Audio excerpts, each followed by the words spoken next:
These two natural ingredients will increase your hair growth significantly and reduce hair fall. Stay tuned to learn how to make this powerful DIY hair treatment.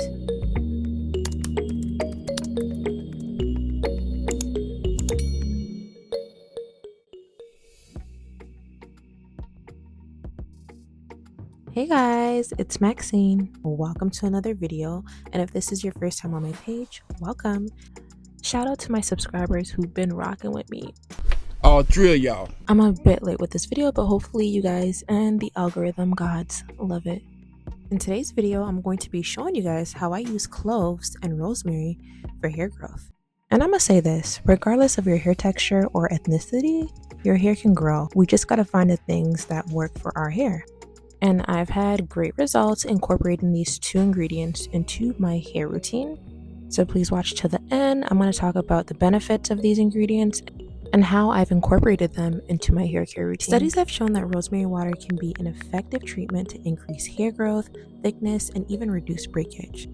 Rosemary has anti-inflammatory properties, it promotes nerve growth, and improves circulation. Cloves have antimicrobial and antifungal properties that can treat a variety of scalp issues.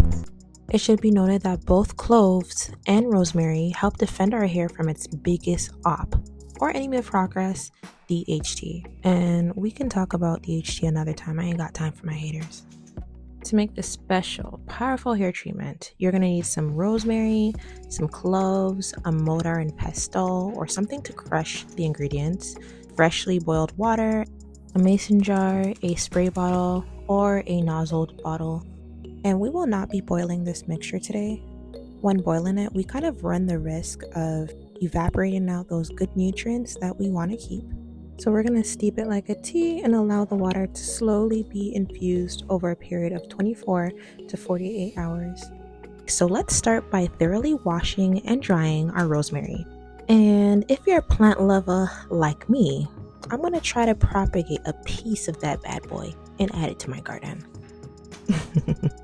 Anyways, I used about 10 inches of rosemary and then I cut it into 1-inch pieces and placed them into my mortar bowl. And if you don't have a mortar and pestle, that's completely fine. Just find like another bowl or surface to crush on.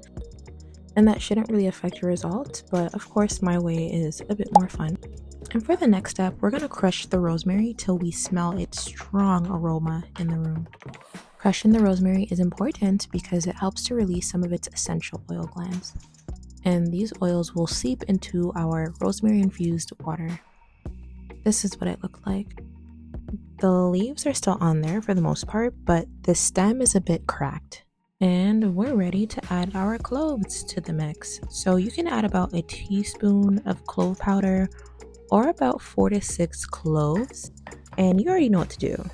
Yep, crush it.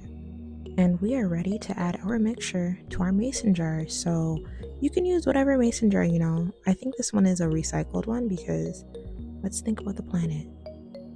And now it's time to add my boiled water. So I'm now learning that I should have put a metal spoon in the jar and then slowly poured the water in, which I did not do, but won't he do it? God really got me. And give it a good mix.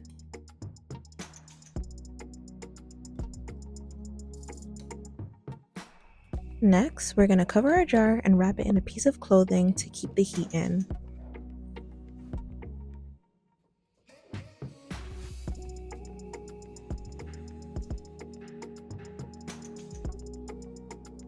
And keep it in a safe place for 24 to 48 hours. This is going to allow the infusion process to do its job.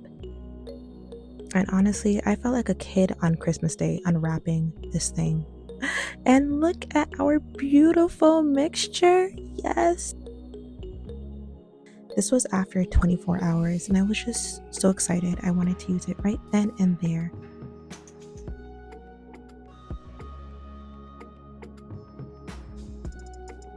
So since I used ground cloves, I can't just pour it into the bottle. I gotta strain it out. So I'm gonna grab a bowl and a strainer and pour my mixture into the bowl. And man, those ground cloves were really grounded. So I had to strain it a couple of times to get all those sediments out.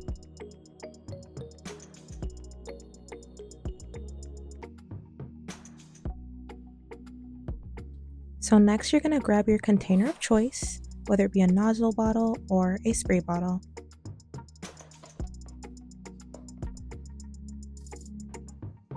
And I used a funnel to transfer the mixture into my container. Clearly, prioritizing recording this process was a mistake because it was so messy. So yeah, learn from my mistake and transfer the contents to a bottle in the sink. This is like a kindergarten lesson. Oh my gosh, so embarrassed, but whatever. Ladies and gentlemen, her.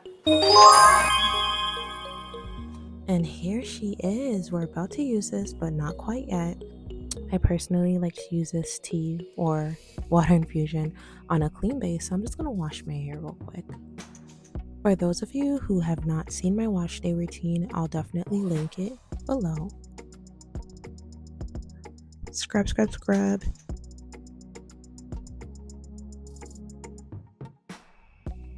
And then conditioning it, doing everything as I regularly would.